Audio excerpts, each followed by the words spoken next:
Hi friend, চলে আসলাম আর একটা video নিয়ে।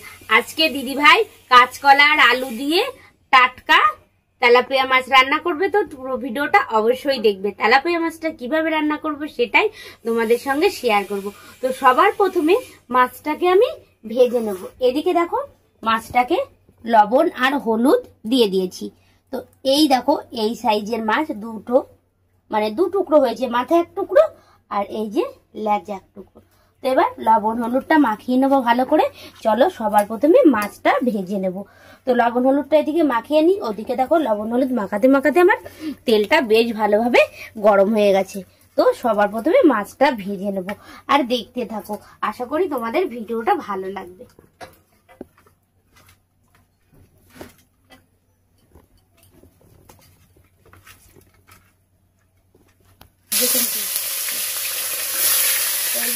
আস্তে আস্তে আগে মাথাগুলো ভেজে নেবো। মাথাটা কিন্তু চোখগুলো ফুটবে, এসে না পড়ে যায়। মাথাটা ভেজে নিই। তো আমার মাছ ভাজা হয়ে গেছে। এবার আমি মাছগুলো তুলে নেব। দেখো মাছটা কিন্তু লাল করে ভেজে নিয়েছি। মাছটা আবার লাল করে না ভাজলে তোমাদের দাদা ভাই খেতে পারে না। তো এই যে মাছটা ভাজা রেডি। এইবারে এই যে কাঁচকলা আর আলু কেটে রেখেছি। তো সবার প্রথমে কাঁচকলা আর আলুটাকে একটু লবণ হলুদ মাখিয়ে নেব। পরিমাণ হলুদ দিয়ে দিলাম আর একটু লবণ। তো লবণ হলুদ দিয়ে যে আমি এইভাবে মাখিয়ে নিলাম। এবার আগে আমি কাঁচকলাটাকে ভেজে নেব।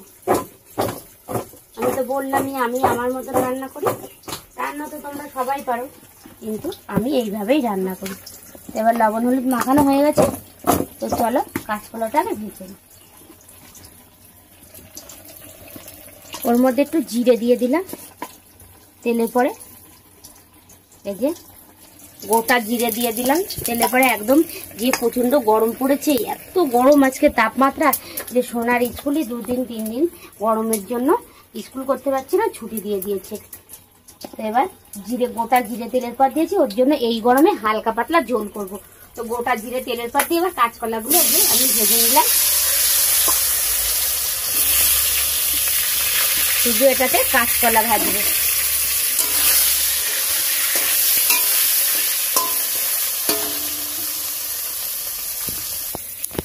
তো এবার ওইদিকে কাঁচকলাটা ভেজে নিলাম। এই কড়াইতে আমি এবার আলুটা ভেজে নেব। আলুটাকে লবণ হলুদ মাখিয়ে রেখেছিলাম। এবার আলুটা দিয়ে দিলাম। এদিকে কাঁচকলা আর এদিকে আলুটা ভাজা হচ্ছে। আমার আলু আর কাঁচকলা ভাজা হতে হতে একটু মশলাটা করে নিয়েছি, দেখতে থাকে। এদিকে দেখো কাঁচকলাটাও ভাজা হয়ে গেছে আর এদিকে দেখো আলুটাও ভাজা হয়ে গেছে। তো এখান থেকে আমি ভেজে রাখা আলুটা, ও বাবা তেল ছিটকে এসছে রে বাবু, কাঁচকলার মধ্যে দিয়ে দেবো।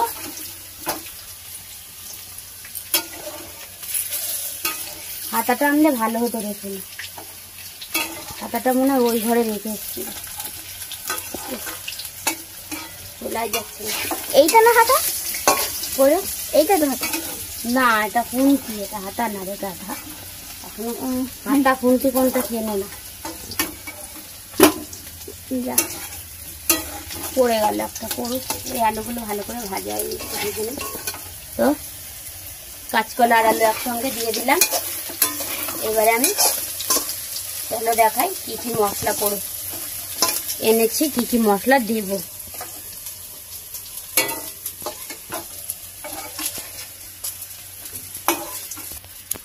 তো এদিকে যে মশলাটা রেডি।